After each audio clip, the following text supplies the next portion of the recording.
I am Professor Romero. Most of you know me. And been doing this for a long time already. Hope to continue to do it. Hope to have more on-campus events like this, right? Hurrah, on-campus events. Right. So I also want to point out, it says resist the AI cult on the wall there.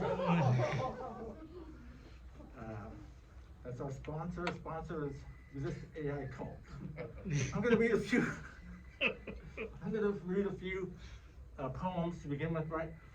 I mean, I should put it, reclaiming humanity. Well, you know what AI stands for. Actual idiocy. Okay. Good reading. All right. So here I'm going to read some poems to begin the afternoon, right? And this is my latest book, right? They come out about every 10 years. So this is my latest book.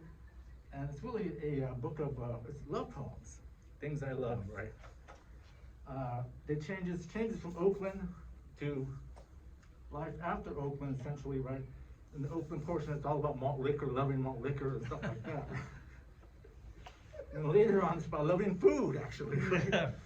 And my wife and my son and the world that I live in, actually, right? So, and the life that I've lived, right? So, I'm going to read a few poems for all of you, my friends. This one's called My Father's Friends. My father's friends are my friends now. Older men, round and gray.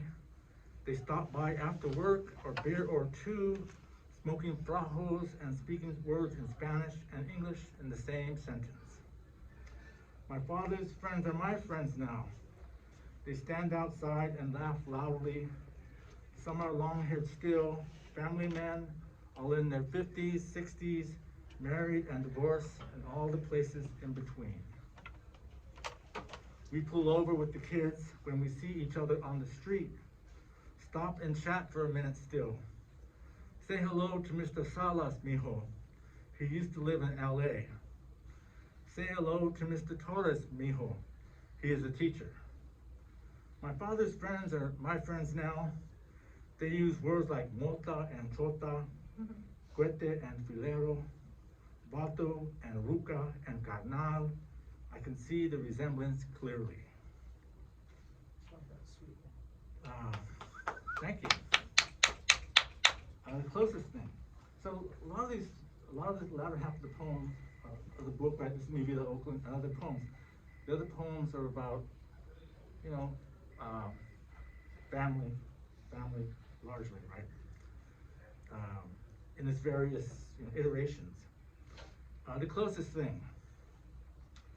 The freezer overflowed one summer with broken bits of Butterfinger and Baby Ruth candy bars.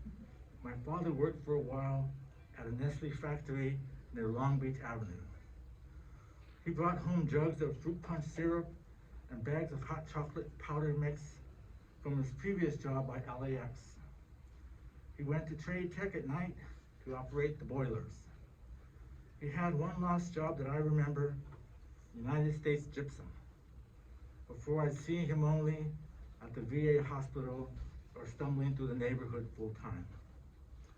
That one summer I ate the candy until it made me sick. Then I ate some more. It was the closest thing to love for years and years.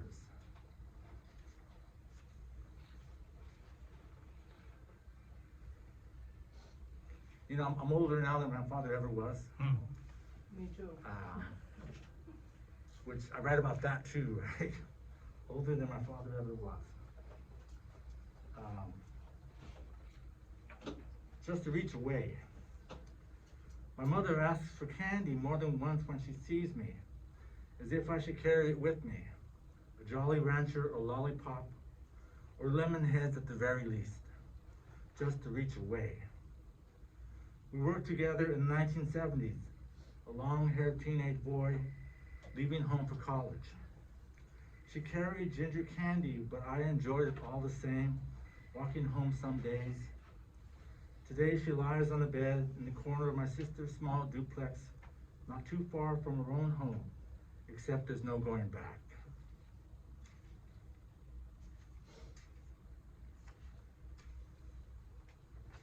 Franklin Delano Roosevelt Park. We measured the park when I was a boy, myself and two brothers older than me. On early Saturday morning, more than 24 acres. A WPA facility from the 1930s, 100 feet at a time. Twice as long north and south as east and west, approximately 0.80 miles around the perimeter. I learned to run across the fields, past slides and swings and picnic tables, around baseball diamonds and gymnasium, past public pool and tennis courts. I learned to run over the years, whether day or night, through pine and sycamore, to find my way back home. Now, I'm gonna have to talk to my wife about that measurement, right? A couple dozen acres, 0.80 around the perimeter. I don't know, I've been learning something about acreage from my wife, so I'm gonna have to correct that one day. Ode to Willie's Burgers.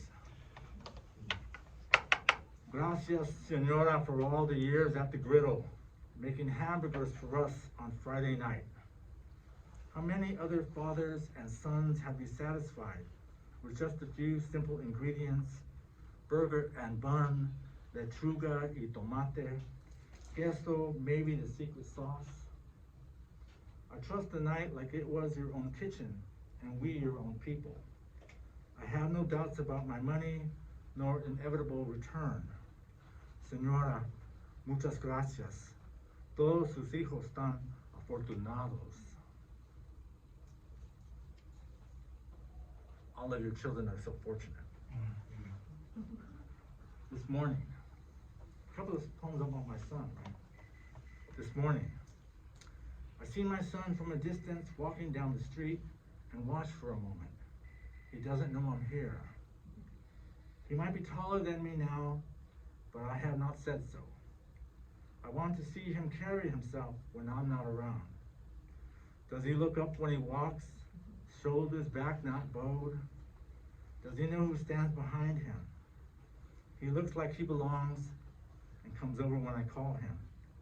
He's out running errands for his mother this morning. The morning as clear as his smile. And then I'll read the last poem here. And this is my mother's obituary. And I was given the task of writing the obituary for my mother when she died in 2022 by one of my older brothers, right?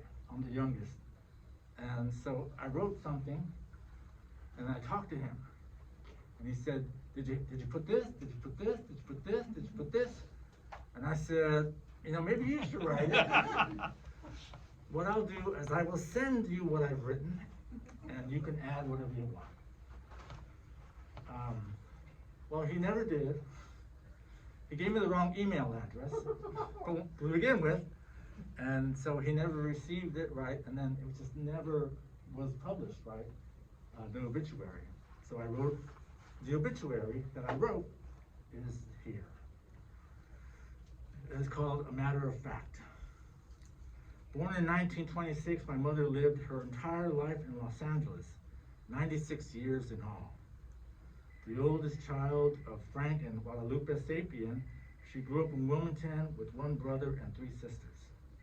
She graduated from Banning High School in 1944 durante la Pachucada, during the Pachuco era, and married a former USMC World War II veteran and musician, a trumpet player in various dance bands.